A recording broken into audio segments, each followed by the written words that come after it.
Vygotsky was right. The most effective instruction happens in what we call the zone of proximal development. There's all the stuff that kids know and can already do independently. And then at the next step, there's the stuff that kids can learn with guidance and support. And that is the place and the only place where learning occurs. We're going to use AI to help us provide instruction in the zone of proximal development.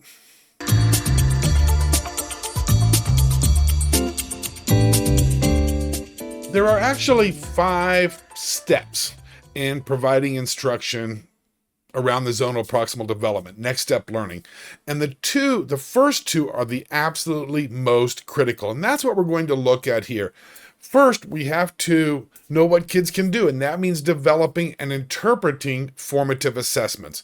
And second, we have to take that information and then from there discover, well, what is the next thing that students can learn? We're going to look at those two in this lesson here. But the next 3, just for rounding out the conversation, scaffolding, which is the instruction that is provided at an increasingly higher level, objective aligned adaptive practice, which is fitting the instructional content to students' learning needs. And then finally, step 5, accelerating the feedback loop, which is students do stuff and how quickly can we respond to them to help them and provide them with an understanding of what they need to learn. But the first 2 are essential. Without that, we can't do any of the rest of this. So let's take a look at those. Now, we've got some examples here. We're going to look at examples for both high school chemistry and elementary mathematics. It's basically the same approach, but we have slightly different prompts that we're going to use and certainly different types of learners because they're different subjects and years apart. All right, so let's start with high school chemistry here. The first thing we need to do is we need to create the formative assessments. So for high school chemistry kids, 5 short assessment questions, balancing equation. We've got our high school kids. We've got some context. We've got our task in there, a mix of simple, synthesis, and more complex. And we're specifying don't include the answers because we're going to give this to the students. All right, so let's see what our AI can do for us in designing that formative assessment. And you'll see it's going to give us some really great problems and in a hurry. So there are our 5 questions. So we use those with the students. We're going to collect their responses and do some interpretation. So let's just jump to that part right away. Then we'll turn over to elementary mathematics. So we've got our assessment questions. Kids, go work on these. Let's see what you can do. That's kind of what we're asking. And now, the flip side is we have to do something with the responses to discover what are the things kids know how to do and where are the areas that they're struggling that we might be able to provide some support. So the prompt looks very much like this. Here are some responses to balancing equations. What are we looking for? Common error patterns and group them into misconception categories. Where are the kids struggling and what do we actually need to provide in the way of instruction? And give me some likely causes. So I've got 10 responses down there. The responses can go in anyway, an Excel spreadsheet with the answers.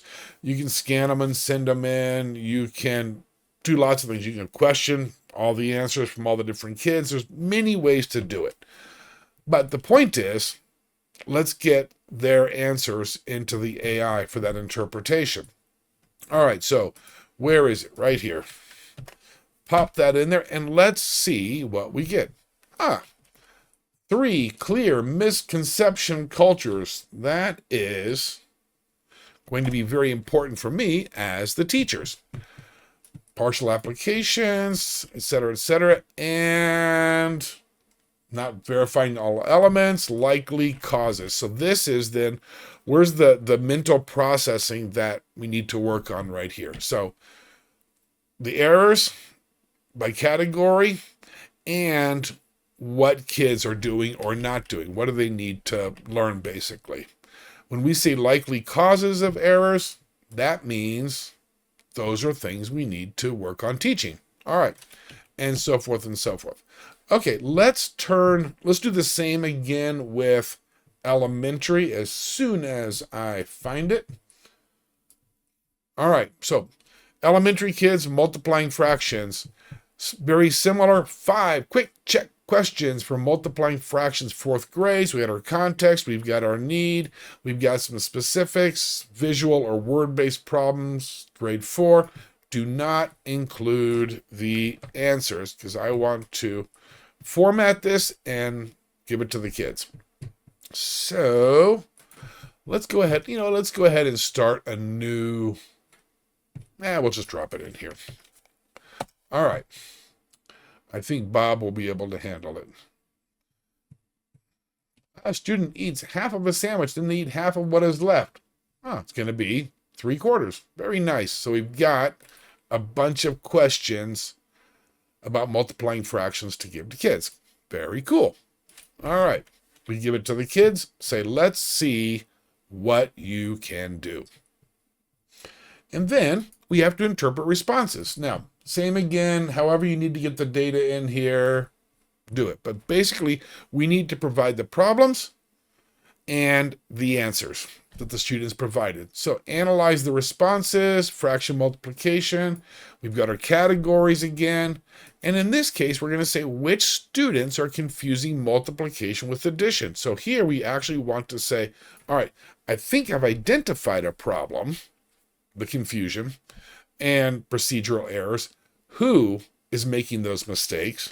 Because those are the kids I need to go back and work with on that specific topic. So, let's drop that in there with all the answers, which I did not collect. So let me grab those and paste them in as well. Bang. And then say go. All right. Categorizing error types. That's the first thing we asked for. Okay. These students are adding numerators and denominators or otherwise combining terms incorrectly. And here are the certain kids making that type of error. So I know as the teacher, what's my next step? What's that zone of proximal development? It's for these kids, it's this concept or this process right here.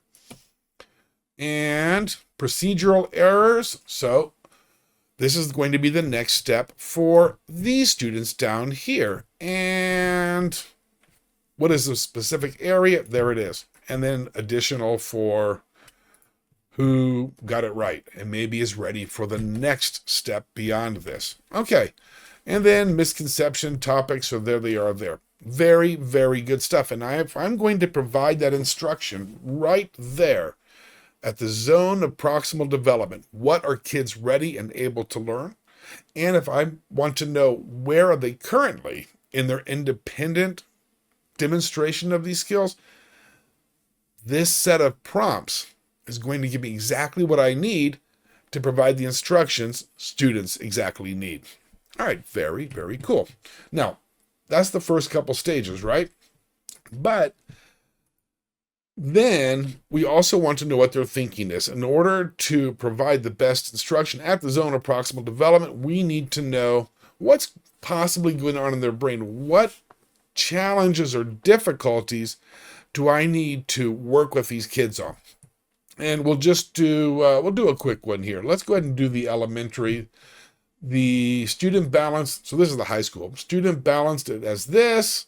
What does this indicate about understanding and what are they likely misunderstanding? But let's go ahead and actually do the elementary one. The student solved this as this. What type of misconception is this student revealing? And tell me something about the student's likely thinking process. Where do we need to provide some support? And AI is going to help us to figure that out. Oh, Students not applying fractions, combining what they're likely thinking, treating fractions as two separate whole numbers, conceptual, and on and on. So now I've got some good insight into what that student is doing, causing errors, and what can I help the student with next. And that is how we start off our workflow for providing the right instruction at the right time to the right kids to help them learn. I hope you found this useful. Take care.